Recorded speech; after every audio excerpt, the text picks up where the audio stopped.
Welcome to 365 Christian Men, where every day we aim to inspire and encourage with real-life stories about men.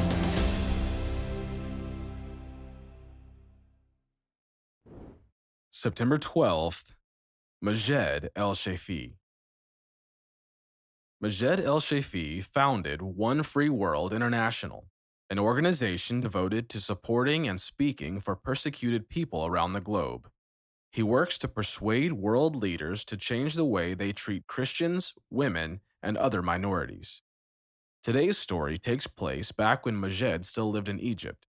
He had converted to Christianity, and the persecution hit him fast and furious.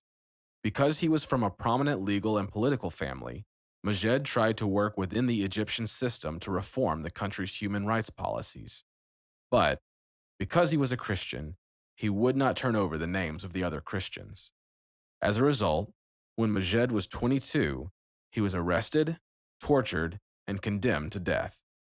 Wait until you hear what happened next. Godly defiance may bring persecution. Be strong.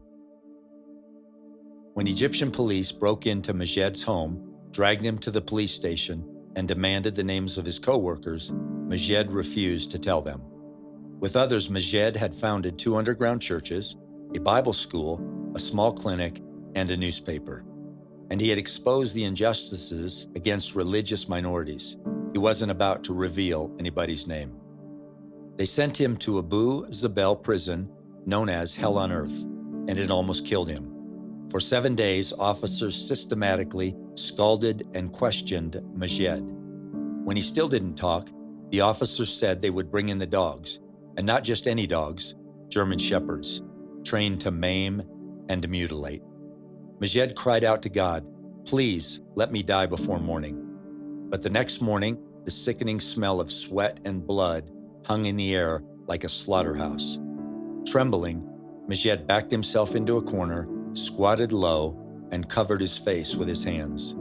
The cell door opened, and 3 huge, panting dogs entered the cell. "Attack," an officer commanded. Majed waited breathless. But nothing happened. He slowly uncovered his face. He was shocked to see the dogs sitting motionless and looking at him. Astonished, the officers made excuses. Something was wrong. The dogs must be sick. Quickly, the prison officers sent in 3 more German shepherds. "Attack," an officer commanded. Majed waited. Instead of attacking him, one of the dogs licked Majed's face. In frustration, the officers took the dogs and left Majed alone. He knew God had delivered him.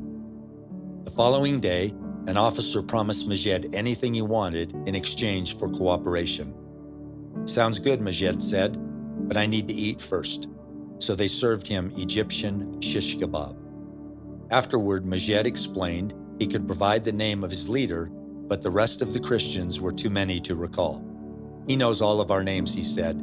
"I'm only a servant." "Well, who is he?" the officer demanded. "Jesus Christ. If you can catch him, catch him." The officer knocked Majed across the room and then sent him to be crucified. They sliced his shoulder to the bone and poured in lemon and salt.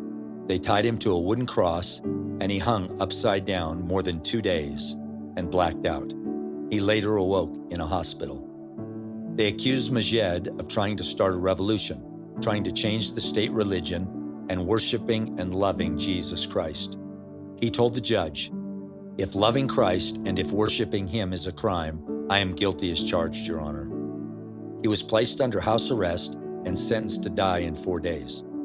What really hurt was that it was his own uncle who had asked for the death penalty. But a group of armed Christians showed up at Majed's home, kidnapped him, and fought off police. They sped him to Alexandria.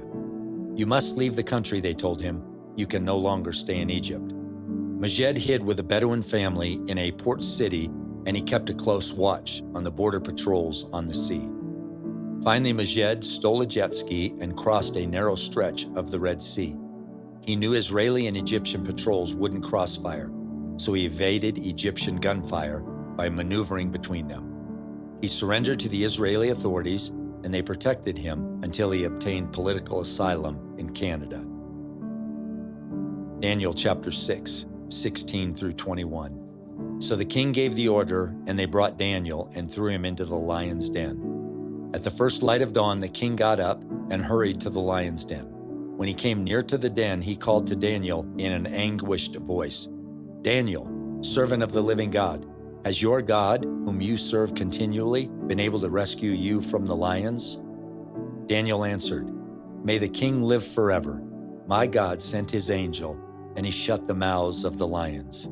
And when Daniel was lifted from the den, no wound was found on him, because he had trusted in his God." Be encouraged today that when persecution comes, God is your defender. If loving Christ were a crime, would you be found guilty as charged? Godly defiance may bring persecution. Be strong.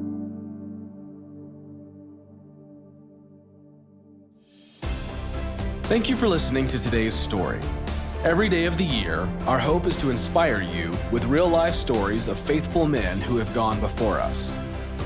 Hebrews 12:1 says, "Therefore, since we are surrounded by so great a cloud of witnesses, let us lay aside every weight and the sin that so easily ensnares us. Let us run with endurance the race that is set before us." Join us tomorrow for another story at 365christianmen.com.